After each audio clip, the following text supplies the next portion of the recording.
Oke, teman-teman, di video ini kita akan membahas tentang server-side rendering di dalam Next.js. Langsung aja kita mulai videonya. Oke, jadi si Next.js ini merupakan full stack framework di dalam JavaScript, yang artinya kita bisa membuild full stack application dengan Next.js ini. Nah, di backgroundnya, Next.js ini menggunakan sistem yang namanya SSR, atau server-side rendering. Kalau kalian udah pernah pakai React.js, itu di dalam React makainya sistem CSR atau client side rendering.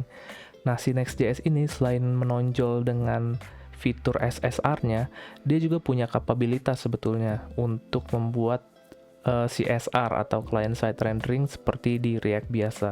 Jadi nanti kita bisa mengcombine antara SSR ataupun CSR di dalam aplikasi Next.js yang kita buat. Terus apa sih bedanya SSR dan CSR tadi? Kita coba lihat ke SSR dulu atau server side rendering. Jadi di sini user melakukan request. Ya kayak kita buka website pada umumnya. Nah, si website itu kan pasti di-serve di suatu server ya. Nah, request ini akan diteruskan ke server tersebut. Di server akan disiapkan file bundles ya berupa JavaScript, CSS, dan HTML, dan di sana langsung dilakukan rendering proses untuk file-file tersebut. Hasil rendering prosesnya adalah file HTML yang sudah ready.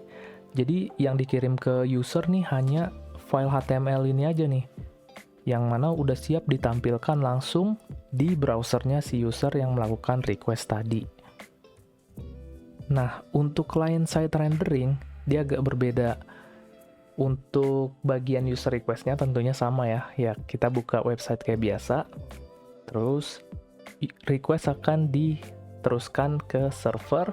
Namun di server ini tidak dilakukan proses rendering. Sebaliknya, di situ server hanya menyiapkan file bundle tadi aja. Jadi JavaScript, CSS, dan HTML-nya disiapkan.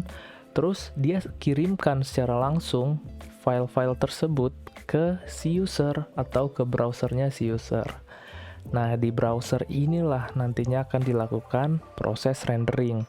Ketiga file ini, si JavaScript, CSS, dan HTML akan dirender untuk menjadi atau mengenerate sebuah file HTML ready yang nantinya siap ditampilkan ke si user yang melakukan request.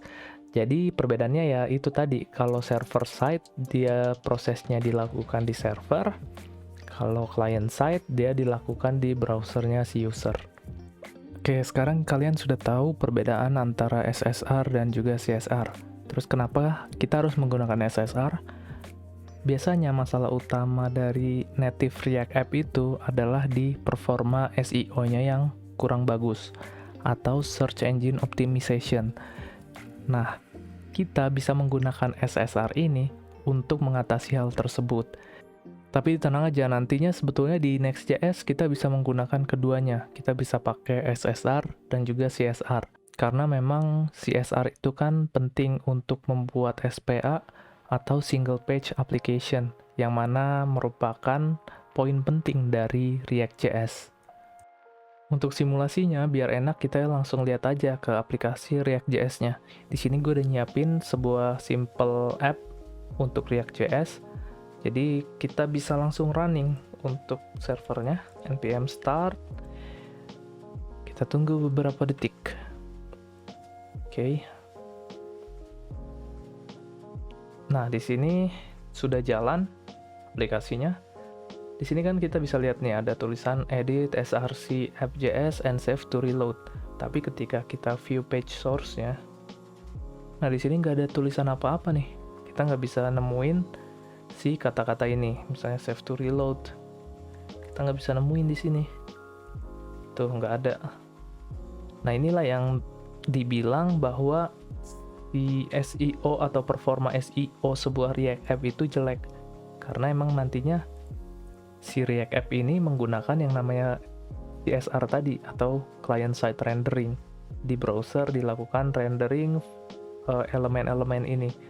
Jadinya performa SEO-nya buruk.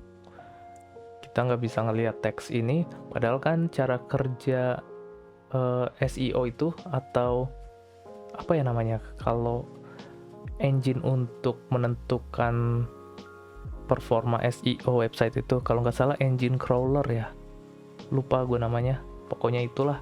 Engine crawler itu akan melihat page source si website ini, terus dia akan membaca nih per baris-barisnya.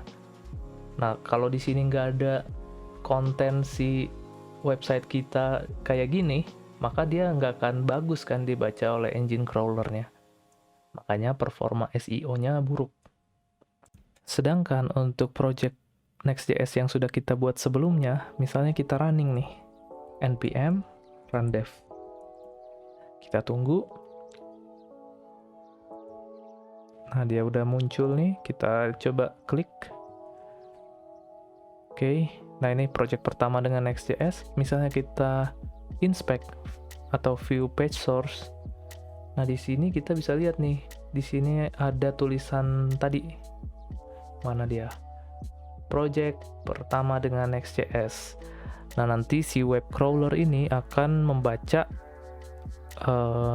baris ini, dan ketika ada pencarian terkait dengan project pertama dengan Next.js, dia akan diindekskan di dalam mesin pencarian Google gitu.